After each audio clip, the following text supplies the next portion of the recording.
jadi pelatihan hari ini itu yaitu merancang model bisnis dan mencatat keuangan dengan mudah. Nah, jadi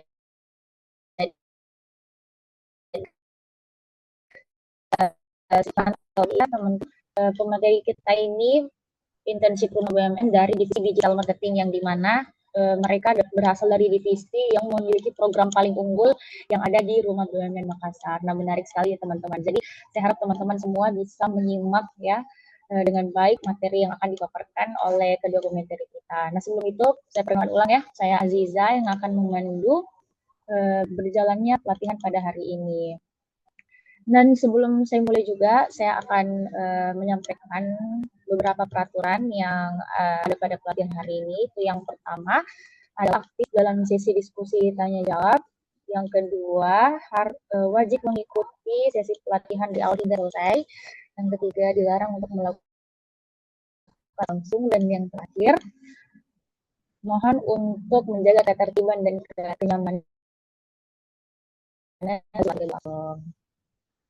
Dan jangan lupa juga teman-teman ya, saya sampaikan untuk mendokumentasikan pelatihan ini dengan mengupload di sosial media kalian dan jangan lupa untuk mention akun Instagram Rumah BUMN Makassar. Nah, nantinya dari tim kami akan kami repost ya teman-teman. Oke, baiklah, tanpa berlama-lama ya, saya persilakan dulu kepada pemateri kita untuk menyapa kita pada pagi hari ini. Halo Karisa, Kak Kika. Oke, paling pemateri nanti ya bisa kita bawakan dengan lancar. Baiklah. Oke, silakan Kak Arisa dan juga Kak Kika untuk memaparkan materi pelatihan pada hari ini. Internship rumah. Kalau Kak Kika kayaknya suaranya agak kecil, bisa mungkin agak dibesarin sedikit. Oke, terima kasih. Jadi, Assalamualaikum warahmatullahi wabarakatuh. Waalaikumsalam warahmatullahi wabarakatuh. Sebelumnya, perkenalkan saya Kido Firdaus dan rekan saya Afrisa Setia Putri selaku internship Rumah BUMN Makassar. Nah, pada kesempatan hari ini kami akan membawa materi pelatihan dengan tema UMKM naik kelas, merancang modal bisnis dan mencatat keuangan dengan mudah. Nah, mungkin teman-teman bertanya, kenapa sih kami mengangkat tema ini? Karena pada kenyataannya banyak pelaku UMKM yang masih sudah memiliki produk bagus dan pelanggan tetap, tapi masih kesulitan untuk mengembangkan usaha ke tahap selanjutnya. Nah, salah satu penyebabnya itu karena belum memahami bagaimana cara merancang modal bisnis yang tepat dan mencatat keuangan dengan benar. Padahal dua hal ini adalah fondasi penting agar usaha bisa naik kelas. Oke, untuk lebih lanjutnya bisa di next.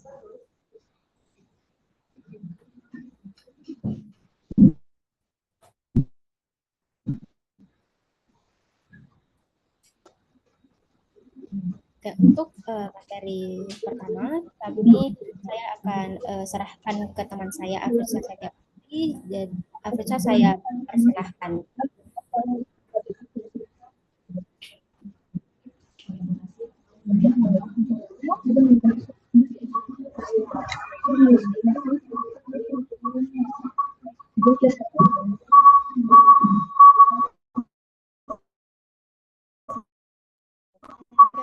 Terima kasih Kika atas kesempatannya. Bapak Ibu atau teman-teman sekalian, apa sudah ada yang pernah melihat gambar yang tertera di PowerPoint? Atau mungkin ada yang familiar dengan gambar tersebut? Oke, baik. Gambar tersebut merupakan bisnis model kanvas. Mungkin Bapak Ibu sekalian ada yang bingung, kok kelihatan seperti banyak banget kolomnya, kok kelihatannya ribet, harus diisi satu-satu. Nah, yuk kita bahas bareng-bareng. Next slide.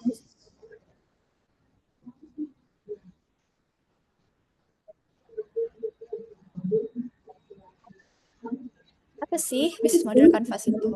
BMC adalah alat visual untuk menggambarkan bagaimana sebuah bisnis bekerja, siapa pelanggannya, apa yang ditawarkan, dan bagaimana bisnis mendapatkan keuntungan. BMC ini terdiri dari 9 blok yang tadi Bapak dan Ibu bisa lihat.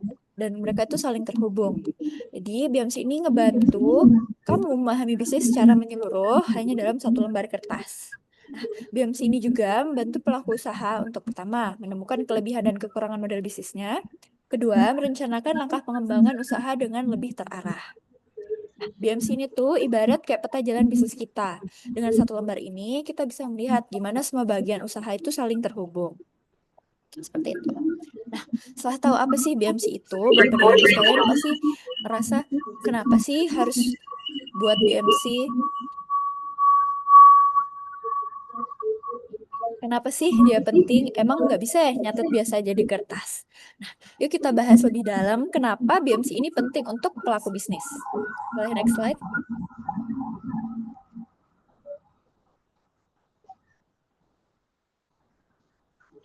Kenapa BMC penting untuk UMKM? Yang pertama, mudah dan praktis. Bisa dipahami sama siapa aja tanpa latar belakang bisnis. Yang kedua, bantu fokus pada nilai utama. BMC ini bantu untuk menentuin apa yang paling penting bagi pelanggan dan cara bisnis memberikan nilai tersebut. Ketiga, membantu evaluasi bisnis. BMC ini mudah digunakan untuk meninjau ulang strategi ketika kondisi pasar berubah. Keempat, meningkatkan efisiensi. Dengan melihat semua aspek bisnis di satu tempat, UMKM itu bisa tahu bagian mana yang boros, tidak efektif, atau belum optimal. Yang lima, ada memudahkan kolaborasi. Nah, BMC ini tuh cocok buat dipakai diskusi tim atau mitra bagi Bapak Ibu pelaku UMKM sekalian yang mungkin sudah punya tim, sudah punya admin dan segala macam dan pengen brainstorming bareng. Itu cocok banget pakai BMC karena visualnya itu karena bentuknya visual dan gampang buat diisi bareng-bareng. Seperti itu. Setelah Bapak dan Ibu tahu apa itu BMC dan kenapa BMC itu penting bagi pelaku bisnis, selanjutnya mungkin Bapak Ibu bertanya-tanya, cara ngisi BMC itu gimana sih? Boleh asalkah dari kolom kanan ke kiri, atau dari bawah ke atas, atau dari tengah ke bawah, atau seperti apa? BMC sendiri itu punya alur pengisian. Kenapa sih harus pakai ada alurnya? Karena alur itu tuh berkesinambungan. Apa yang diisi pertama akan terhubung hingga kolom terakhir. Boleh di next slide, Diza?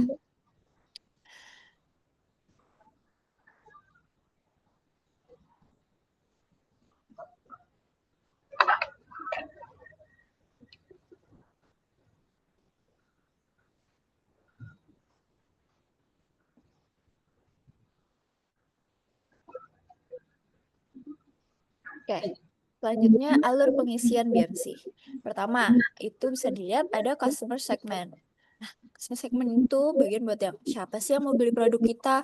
Nah, kan kalau kita belum tahu siapa yang pengen kita layani, semua strategi lain itu bakal kacau. Seperti itu. Kedua, ada value propositions. Apa nilai yang kita tawarin ke mereka? Setelah tahu siapa pelanggan kita, baru deh kita tentuin apa yang bikin mereka tertarik sama bisnis kita. Kita punya value apa sih? Yang ketiga, ada channels. Gimana cara produk kita sampai ke mereka? Misalnya lewat online, toko, reseller, dan sebagainya. Yang keempat, ada customer relationship. Gimana cara kita menjaga mereka supaya balik lagi membeli produk kita. Yang kelima, ada revenue streams. Dari mana uang masuk ke bisnis kita. Nah, disinilah kita tahu potensi pendapatan yang bisa kita catat nanti di bagian keuangan. Yang keenam, ada key resources. Apa yang kita butuhin untuk jalanin bisnis itu? Yang ketujuh, ada key activities. Apa kegiatan utama yang harus kita lakuin tiap hari? Yang ke-8, ada key partners. Siapa aja yang bisa bantu kita jalanin bisnis lebih efisien?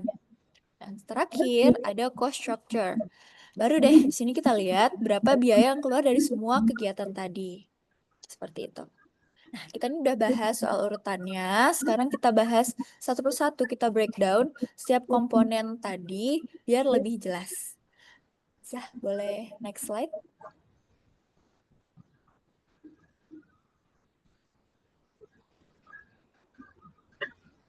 Baik, ini adalah komponen-komponen BMC. Yang pertama, ada customer segments.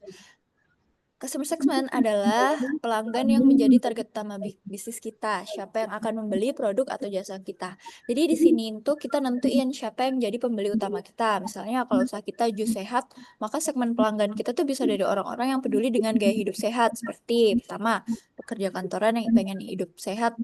tapi praktis. Kedua, mahasiswa yang lagi diet. Ketiga, ibu rumah tangga yang pengen nyediain minuman sehat untuk keluarganya. Dengan tahu segmen pelanggan, kita bisa nyesuaiin rasa, harga, dan cara promosi produk kita. Kedua, value proposition.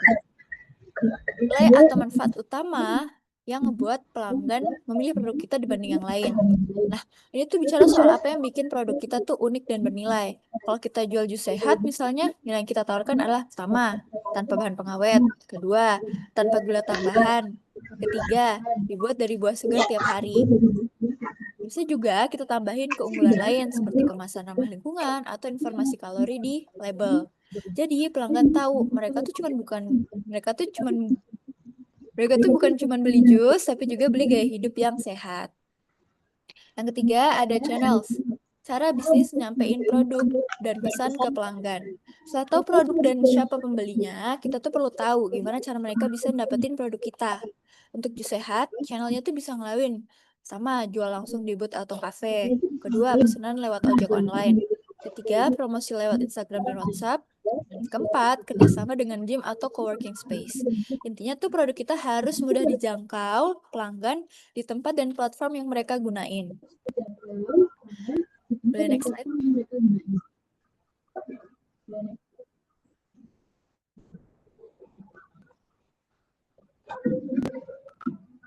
Oke, selanjutnya yang keempat ada customer relationship. Cara kita membangun dan menjaga hubungan dengan pelanggan agar mereka tetap loyal. Setelah pelanggan membeli, tugas kita adalah menjaga hubungan agar mereka mau beli lagi. Contohnya, menyapa pelanggan lama dengan promo buy 5 get 1, terus memberi pelayanan cepat tanggap di chat. Terus ketiga, bikin program langganan harian atau mingguan. Dengan hubungan yang baik, pelanggan akan jadi promotor alami bagi bisnis kita. Yang kelima ada revenue stream. Sumber pendapatan bisnis dari mana uang itu masuk. Ini menjawab pertanyaan sederhana, gimana bisnis kita bisa menghasilkan uang? So, untuk jus sehat tadi, pendapatan kita tuh bisa berasal dari pertama penjualan per botol, kedua paket langganan bulanan, ketiga penjualan ke reseller, keempat kerjasama dengan kantor atau gym. Semakin beragam sumber pendapatan, semakin kuat fondasi keuangan bisnis kita. Yang keenam, ada key resources. Aset penting yang dibutuhin agar bisnis kita berjalan. Nah, supaya usaha jus sehat kita ini berjalan, nanti kita butuh beberapa sumber daya utama. Pertama, peralatan produksi seperti blender, kulkas, dan alat kemas. Kedua, bahan baku seperti buah segar, madu, botol, ataupun es batu. Yang ketiga, SDM, karyawan produksi, dan admin online. Dan yang terakhir, brand atau akun sosial media. Nah, tanpa sumber daya ini, bisnis kita tidak bisa beroperasi dengan lancar. Next slide.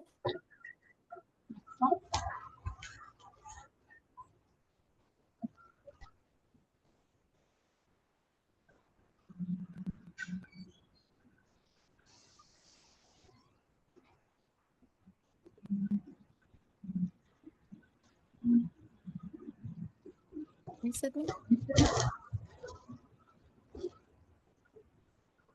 Oke. Selanjutnya, yang ketujuh ada key activities. Kegiatan utama yang harus dilakukan agar bisnis berjalan dan menghasilkan nilai. Untuk bisnis jus sehat, aktivitas utamanya bisa meliputi pertama, membeli buah segar setiap hari, kedua, produksi dan pengemasan jus, ketiga, promosi di media sosial, dan keempat, menerima pesanan dan mengatur pengiriman. Aktivitas ini menjaga agar nilai yang kita tawarkan tuh benar-benar sampai ke pelanggan. Yang ke-8 ada key partners, pihak luar yang membantu bisnis berjalan lebih efisien. Nah, kita kan nggak bisa tuh kerja sendirian, jadi perlu partner yang mendukung bisnis kita. Contohnya seperti supplier buah lokal biar bahan baku segar dan murah. Kedua, kurir online untuk antar pesanan. Ketiga, gym atau kafe sehat untuk kerja sama penjualan. Keempat, percetakan untuk kemasan dan label produk. Partner ini ngebantu kita fokus pada hal yang paling penting, yaitu menciptakan nilai untuk pelanggan.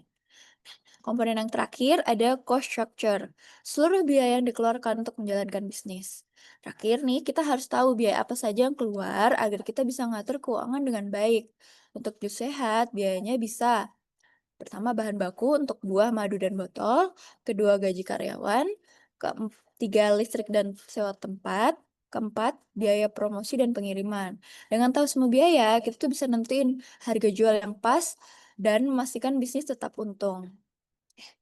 Boleh next slide?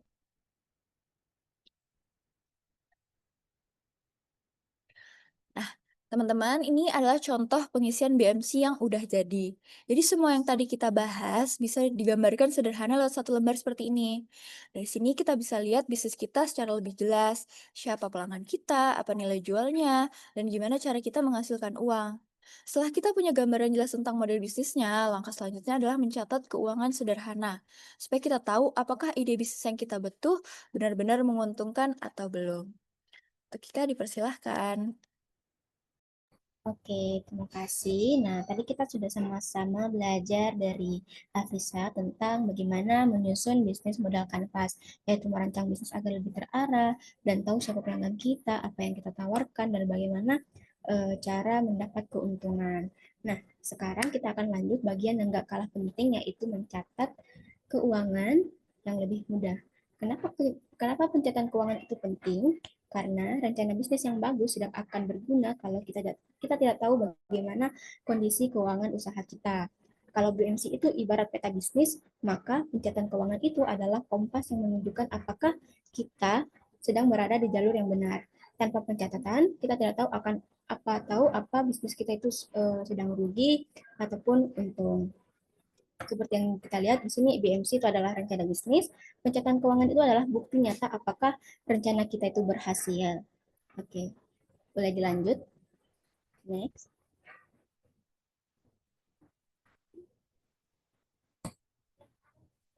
Nah, sekarang kita hubungkan dulu antara bisnis modal kanvas dengan pencatatan keuangan. Jadi kan kita kalau BMC itu menjelaskan bagaimana bisnis berjalan, dari mana uang masuk dan bagaimana uang keluar. Sedangkan pencatatan ini membantu kita memastikan apakah semua itu benar-benar terjadi sesuai rencana atau tidak. Contohnya kita ada di revenue stream. Nah, kita tahu sumber pemasukan kita itu dari apa, misalnya penjualan produk atau jasa. Nah, di sini kita bisa lihat dari pencatatan penjualan hariannya. Kalau di komponen BMC yang cost structure itu, kita tahu bagaimana pengeluarannya kita, seperti biaya bahan baku, transportasi, ataupun biaya listrik. Terus yang ketiga itu ada key research dan activities. Kita di situ kita lihat tahu bagaimana aset kita, model kita yang kita gunakan untuk menjalankan usaha. Jadi, kalau kita mencatat keuangan dengan baik, kita bisa melihat dengan jelas apakah bisnis kita berkembang, apakah pengeluaran makin besar dari pendapatan, dan bagian mana yang perlu diperbaiki. Nah, jadi BMC dan catatan keuangan ini adalah bisnis yang terukur dan bisa terkendali. Oke, bisa di next.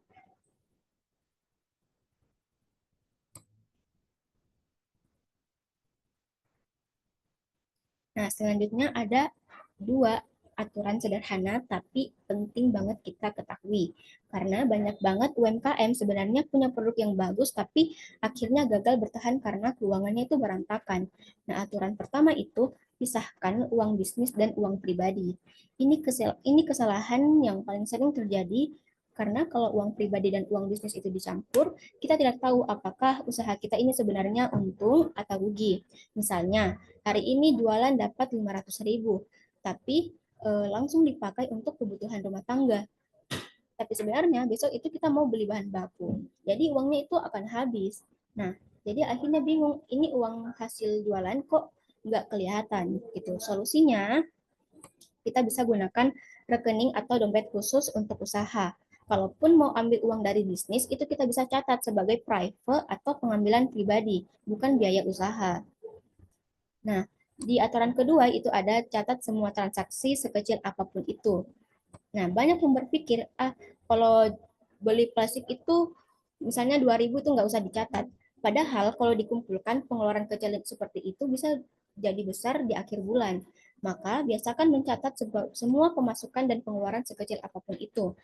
Kita bisa mencatat pakai buku tulis sederhana atau kita bisa pakai Excel ataupun aplikasi gratis seperti buku kas ataupun aplikasi gratis lainnya. Dan jangan lupa simpan semua bukti transaksi untuk kita pakai di laporan keuangan seperti nota, struk ataupun screenshot transfer. Nah, jadi kita di sini lihat ada 3 buku sederhana yang wajib dimiliki oleh UMKM. Jadi untuk melakukan pencatatan keuangan itu tidak harus selalu seorang akuntan, tapi setiap usaha itu wajib memiliki buku eh, keuangan. Nah, kalau Bapak Ibu ini bingung harus mulai dari mana, cukup gunakan 3 buku sederhana ini. Yang pertama ada buku kas harian, buku utang dan piutang, dan buku stok barang. Kita breakdown, jadi buku kas harian ini dia tuh mencatat semua uang masuk dan uang keluar setiap hari. Misalnya itu catat penghasilan penjualan, pembelian bahan, biaya listrik, ongkir dan lain-lain itu kita catat di buku kas harian. Kalau di buku utang dan piutang, kita tuh mencatat siapa yang berutang ke kita, kepada siapa kita berutang. Misalnya, pelanggan belum bayar atau kita belum bayar ke supplier, seperti itu. Yang ketiga ada buku stok barang. Nah, di sini kita akan mencatat barang masuk terjual dan kita juga akan mencatat sisa stok barang yang ada.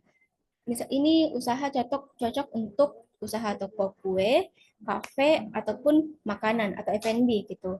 Nah, dengan 3 buku ini, Bapak Ibu ini bisa tahu posisi keuangan dengan jelas, bahkan tanpa perlu pakai aplikasi canggih ataupun tidak perlu pakai akuntan kayak gitu. Nah, selanjutnya itu ada laporan laba rugi. Nah, di sini adalah ketika 3 buku tadi itu sudah dibuatkan, maka tahap selanjutnya itu kita membuatkan laporan sederhana yang menunjukkan apakah bisnisnya ini untung atau rugi. Ya, laporan laba rugi. Nah, jadi laporan laba rugi ini menunjukkan hasil akhir usaha dalam setiap periode, itu biasanya sebulan atau setahun. Adapun komponen utama yang pertama ada pendapatan atau revenue. Semua uang yang diterima dari penjualan produk atau jasa itu kita catat. Contohnya penjualan bolu atau titip jual atau pesanan yang masuk itu masuk ke pendapatan. Yang kedua itu ada harga pokok penjualan. Ini biaya langsung untuk membuat produk, contohnya bahan baku, kemasan, dan tenaga kerja. Adapun di sini ada laba kotor. Laba kotor ini selisih antara pendapatan dan harga pokok penjualan. Seperti itu. Yang komponen keempat itu ada biaya operasional seperti biaya listrik, transportasi, kota, internet, apapun itu yang operasional di usaha tersebut.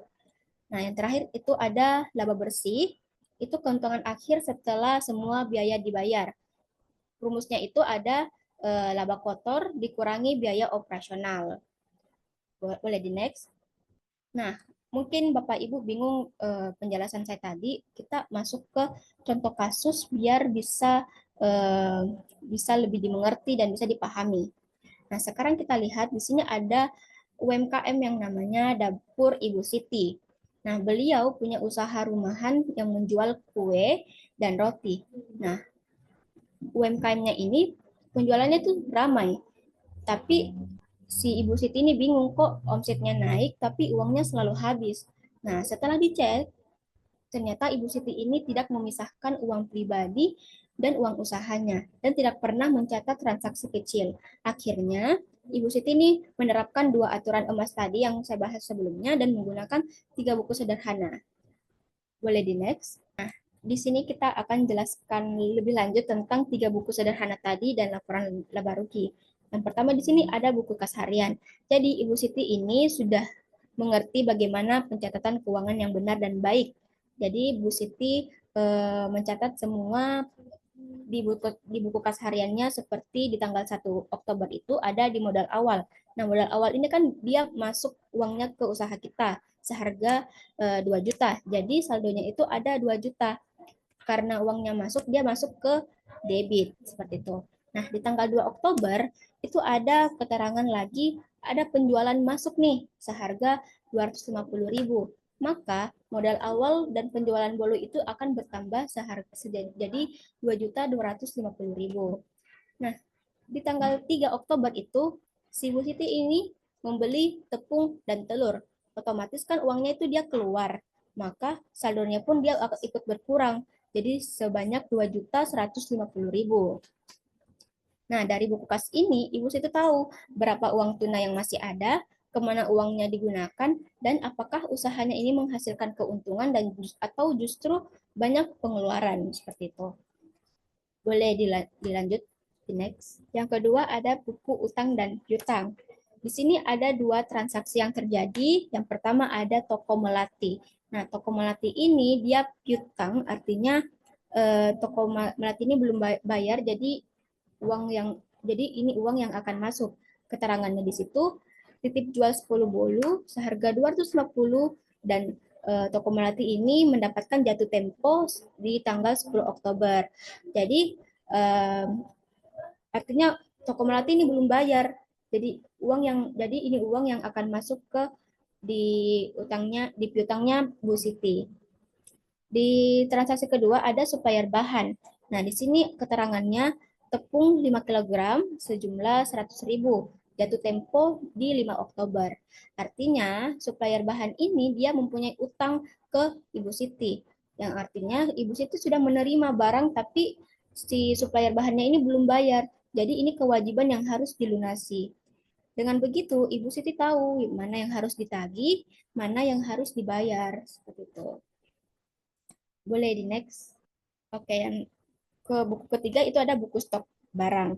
Nah, di sini keterangannya ada stok awal Bu Siti ini ada sebanyak 10 kg. Nah, di hari selanjutnya ada Ibu Siti memakai tepungnya itu sebanyak 5 kg. Nah, di sini otomatis sisa stok yang ada 5 kg.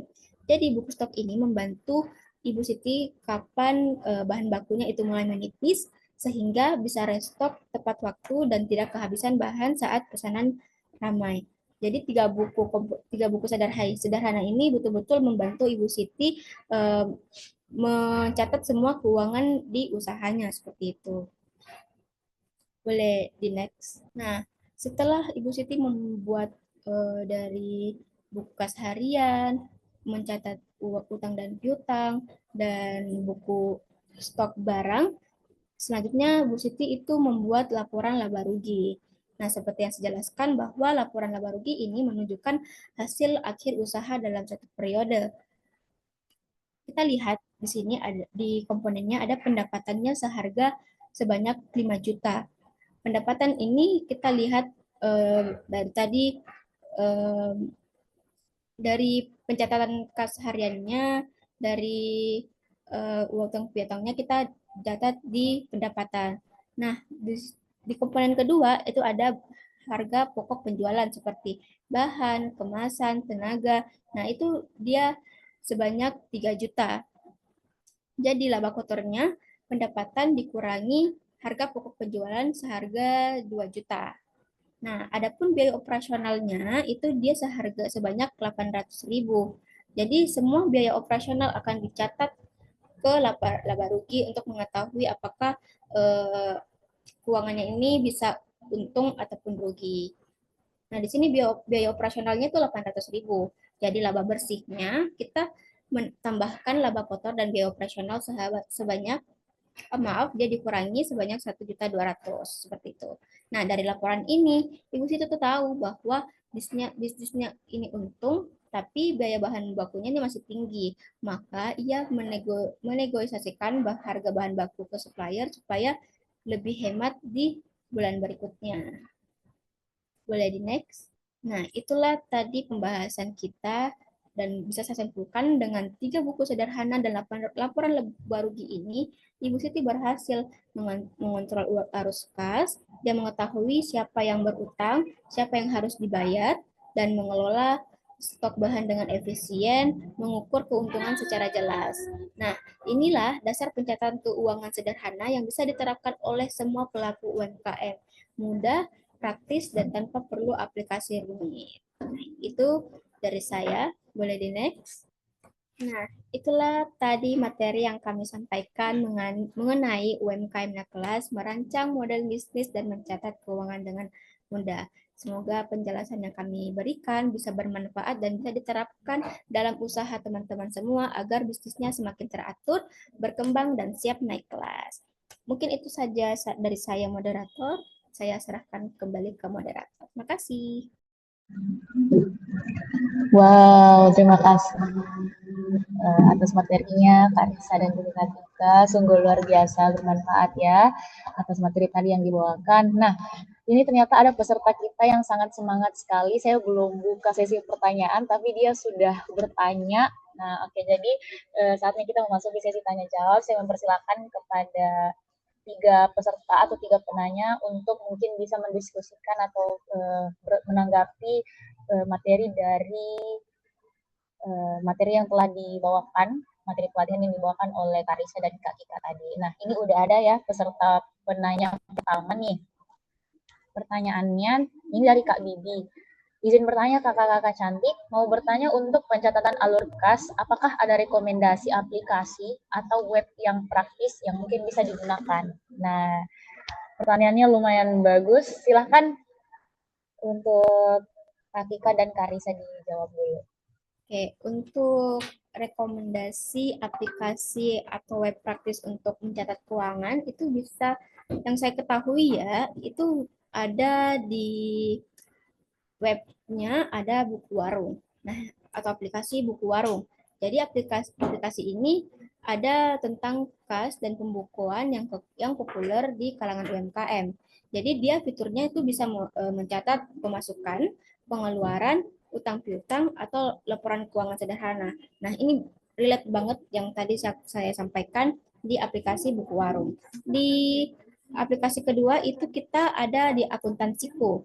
Nah, akuntansiku ini aplikasi manajemen keuangan dan akuntansi untuk usaha kecil hingga menengah.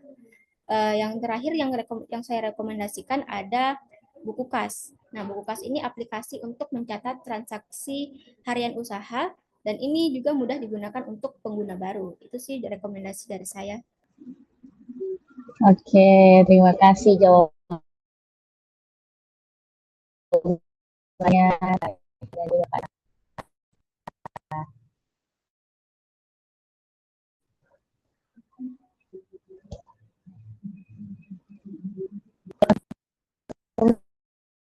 Kan ada lagi yang mungkin ingin berdiskusi dengan pemateri kita, saya persilakan ataupun bisa mengirim. Nah, mungkin sambil menunggu pertanyaan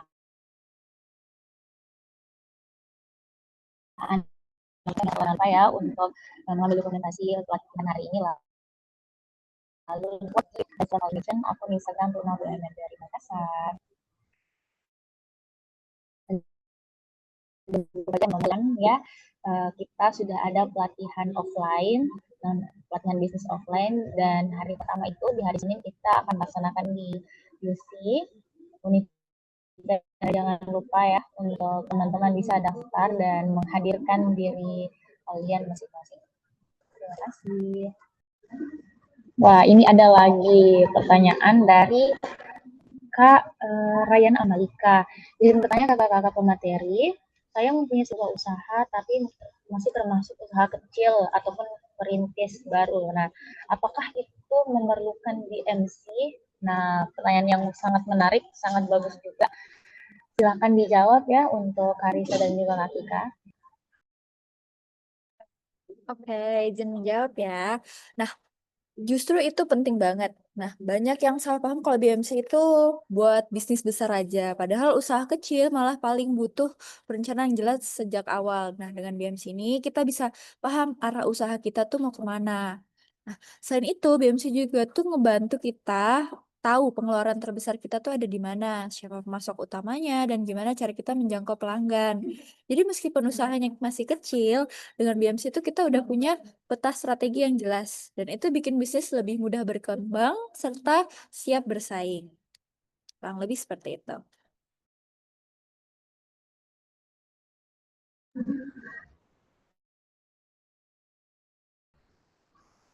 Dari lantai ternyata justru yang paling penting pada saat kita baru merintis usaha agar semua pencatatannya sudah jelas dari awal seperti juga tadi yang dijelaskan oleh Kak Ika bahwa ternyata setiap pengeluaran kita ataupun semua hal sekecil pun itu harus dicatat supaya jelas semuanya, apakah kita tahu kita itu rugi ataupun kita mendapatkan keuntungan. Wow, luar biasa sekali materi hari ini ya. Mungkin mengingat waktu sudah hampir memasuki sholat Jumat, jadi mungkin kita sudah cukup untuk 2 penanya saja ya untuk sesi kali ini, dan semoga kita bisa lebih aktif lagi di sesi selanjutnya yang akan datang nanti setelah Ba'da Jumat. Kita masih ada lagi pelatihan yang dilaksanakan oleh Rumah BUMN. Nah, oke teman-teman, selanjutnya saya beralih ke sesi pemaparan divisi digital marketing. Nah, seperti tadi yang sempat saya singgung di awal ya, bahwa di Rumah BUMN itu kita ada program unggulan dari divisi digital marketing yang dimana mereka ini memiliki program-program yang bisa membantu para pelaku usaha khususnya UMKM di Kota Makassar untuk bisa menaikkan level mereka, karena mungkin banyak pelaku usaha atau perintis-perintis usaha yang mungkin memerlukan bimbingan untuk usaha mereka. Nah, tepat sekali kalian bisa langsung berkunjung ke rumah, karena di Rumah BUMN itu punya program digital marketing. Nah, ada pun yang akan saya sebutkan ya singkat saja. Yang pertama, jadi produk usaha UMKM itu bisa kalian daftarkan di website dan juga katalog Makassar, sehingga mereka bisa langsung menjadi binaan UMKM di Rumah BUMN dan bisa dijangkau oleh masyarakat luas. Dan selanjutnya program juga ini punya review dan visit, program review dan visit yang dimana kami langsung mengunjungi rumah produksi ataupun toko dari produk UMKM, dan juga pada saat kami mengunjungi kami bisa langsung buatkan konten dan juga bisa langsung di-review yang nantinya bisa kami publikasikan di Instagram BUMN dan juga dibantu pemasarannya melalui anak internship di Rumah BUMN Makassar. Dan selanjutnya juga nih, kalau misal dari produk Bapak Ibu sekalian ingin mengembangkan desain logonya, desain kemasannya, brosur ataupun kartu nama demi guna meningkatkan daya tariknya, nah itu juga kalian bisa konsultasikan di divisi digital marketing. Jadi kami bisa bantu buatkan, mungkin memilih jenis-jenis kemasannya, bagaimana desain-desainnya juga itu bisa kami lakukan. Dan juga kalau untuk para pelaku usaha yang mungkin masih kesulitan bagaimana menggunakan online marketplace ya di era digital sekarang, nah kami itu bisa bantu untuk maintenance dan juga bisa kami buatkan. Kami mempromosikan produk kalian juga di Shopee Mall yang ada RB Makassar. Jadi RI itu Mall. Nah, kalian ingin produknya kami display di Shopee Mall-nya RB, bisa sekali kalian bantu untuk usahanya kalian. Dan seperti juga kalau misal usahanya kalian itu produknya ingin punya akun GoFood, GrabFood ataupun Shopee Food, nah kami juga bisa bantu buatkan dan kami juga bisa yang manage bagaimana sih penggunaan dari online marketplace tersebut. Kami juga bantu akun WhatsApp bisnis, Google bisnis, dan juga media sosial dari UMKM kalian. Nah, program-program yang saya sebutkan tadi teman-teman ya semuanya gratis dari digital marketing Rumah BUMN Makassar. Jadi saya persilakan teman-teman untuk langsung menghubungi admin kami ya yang flyer yang saya bagikan. Silakan hubungi untuk langsung membuat janji temu dan silakan langsung konsultasikan apa sih masalah-masalah ataupun saran-saran yang kalian butuhkan untuk usaha kalian, seperti itu. Nah, oke teman-teman, selanjutnya ya kita di sesi penggunaan e-sertifikat pada pelatihan pagi ini. Nah, langsung membuka layar HP kalian dulu karena kita pelatihan hari ini.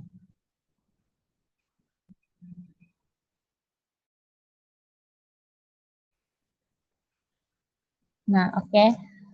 Ini sudah saya bagikan. jadi semangat latihan pada hari ini ya. Lalu setelah itu kalian login seperti biasa menggunakan akun link UMKM. Lalu selanjutnya kalian mengklik garis 3 yang ada di ujung layar HP kalian. Lalu setelah itu klik profil, lalu masuk di akun ya, lalu di sertifikat saya. Oh ya, sedikit informasi untuk link UMKM pada tampilan barunya itu setelah profil langsung saja pergi ke sertifikat saya. Dari klik profil langsung pergi ke sertifikat saya. Nah, itu sudah langsung muncul semua tema pelatihan yang pernah teman-teman ikuti ataupun yang kalian daftar. Nah, kalian pilih tema pelatihan pada hari ini, pada pagi ini. Nah, lalu setelah itu kalian diminta untuk mengisi survei singkat.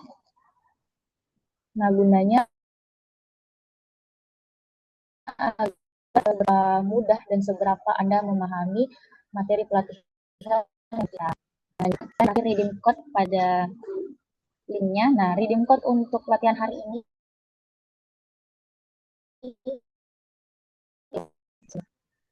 ya, redeem code-nya adalah keuangan, huruf kecil semua. Dan bisa langsung diunduh.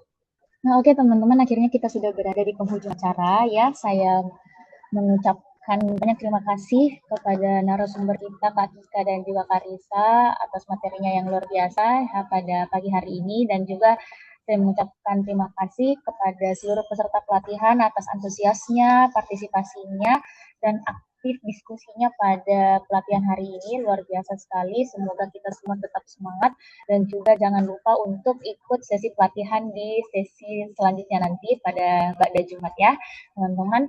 Oke, sebelum itu ayo kita mengambil dulu ya dokumentasi untuk hari ini. Izinkan saya untuk memanggil kalian, mengarahkan kalian untuk menyalakan kameranya agar kita bisa mengambil dokumentasi pelatihan pada sesi pagi kali ini. Ayo, saya menyalakan kameranya. Ayo teman-teman, kita bergaya rumah BUMN dulu ya. 1, 2, 3. Oke, terakhir UMKM naik kelas. 1, 2, 3. Oke, terima kasih banyak teman-teman semua. Terima kasih ya atas waktunya. Baiklah, kalau kita berakhir sudah pelatihan. Saya mengatur besarnya apabila mungkin ada terkendala teknis, jaringan ataupun keterlambatan mulainya pelatihan pada pagi hari ini ya. Semoga pelatihan-pelatihan kedepannya sudah akan lebih lagi daripada hari ini. Baiklah, kalau begitu saya Aziza pamit undur diri. Sampai jumpa di pelatihan selanjutnya. Wassalamualaikum warahmatullahi wabarakatuh.